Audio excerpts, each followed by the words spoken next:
ನಾನಿಲ್ಲಿ ಕ್ಯಾಬೇಜ್ ಪಕೋಡ ಮಾಡ್ಕೊಳ್ಳಿಕ್ಕೆ ರೆಡಿ ಮಾಡ್ಕೊಳ್ತಾ ಇದ್ದೆ. ಅದ್ರ ಜೊತೆಯಲ್ಲಿ ಬಸಳೆ ಸೊಪ್ಪಿದು ಸಾಂಬಾರು ಸಹ ಮಾಡ್ಕೊಂಡಿದ್ದೇನೆ.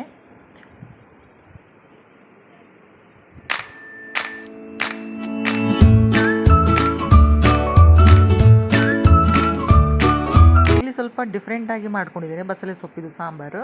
ಎಲ್ಲ ನಾನಿಲ್ಲಿ ಎಣ್ಣೆಯಲ್ಲಿ ಸ್ವಲ್ಪ ಫ್ರೈ ಮಾಡ್ಕೊಂಡಿದ್ದೆ. ಕೊತ್ತಂಬರಿ ಕಾಳು, ಜೀರಿಗೆ, ಉದ್ದಿನಬೇಳೆ, ಆಮೇಲೆ ಮೆಣಸು. ನಿಮಗೆ ಬೇಕಂತ ಹೇಳಿದರೆ ಸ್ವಲ್ಪ ಇಲ್ಲಿ ಮೆಂತ್ಯ ಸಹ ಹಾಕ್ಕೊಳ್ಬೋದು. ನಾನಿಲ್ಲಿ ಮೆಂತ್ಯ ಹಾಕಲಿಲ್ಲ. ಇದು ಆರಿದ ನಂತರ ನಾನಿಲ್ಲಿ ಗ್ರೈಂಡ್ ಮಾಡ್ಕೊಳ್ತಾ ಇದ್ದೇನೆ, ತೆಂಗಿನ ತುರಿ ಮತ್ತು ಸ್ವಲ್ಪ ಹುಳಿ ಹಾಕಿ. ಇಲ್ಲಿ ಮಸಾಲ ಸಹ ನಾನಿಲ್ಲಿ ಆ್ಯಡ್ ಮಾಡ್ತಾ ಇದ್ದೇನೆ. ಬಸಳೆ ಸೊಪ್ಪು ಅಂದರೆ ಬಸಳೆ, ತೊಗರಿಬೇಳೆ, ನೀರುಳ್ಳಿ, ಟೊಮೆಟೊ, ಉಪ್ಪು, ಸ್ವಲ್ಪ ಬೆಲ್ಲ, ಅರಿಶಿಣ ಹಾಕಿ ನಾನು ಬೇಯಿಸಿಟ್ಕೊಂಡಿದ್ದೆ. ಅದಕ್ಕೀಗ ಮಸಾಲೆ ಹಾಕಿ ಕುದಿ ತರಿಸ್ಕೊಳ್ತಾ ಇದ್ದೇನೆ.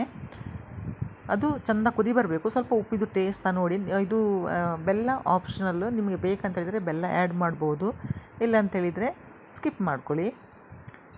ತುಂಬ ದಪ್ಪ ಸಹ ಇರಬಾರ್ದು. ನಾನು ನೋಡಿ ಇಲ್ಲಿ ನೀರು ಸಹ ಆ್ಯಡ್ ಮಾಡ್ಕೊಂಡಿದ್ದೇನೆ. ಇದು ಕರೆಕ್ಟಾಗಿ ಉಂಟು. ಈಗ ಇದು ನಿಮಗೆ ವೈಟ್ ರೈಸಿಗೆ ಸಹ ಒಳ್ಳೆಯದಾಗ್ತದೆ, ಬಾಯ್ಲ್ಡ್ ರೈಸಿಗೆ ಸಹ ಒಳ್ಳೆಯದಾಗ್ತದೆ. ಇದಕ್ಕೆ ಹುರುಳಿಕಾಳು ಹಾಕಿ ಸಹ ಮಾಡ್ಕೊಳ್ಬೋದು. ಇನ್ನು ಇದಕ್ಕೆ ಒಗ್ಗರಣೆ ಸಹ ನಾನಿಲ್ಲಿ ರೆಡಿ ಮಾಡ್ಕೊಂಡಿದ್ದೆ ನೋಡಿ. ಬೆಳ್ಳುಳ್ಳಿ ಒಗ್ಗರಣೆ ನಾನಿಲ್ಲಿ ಹಾಕ್ತಾ ಇದ್ದೇನೆ.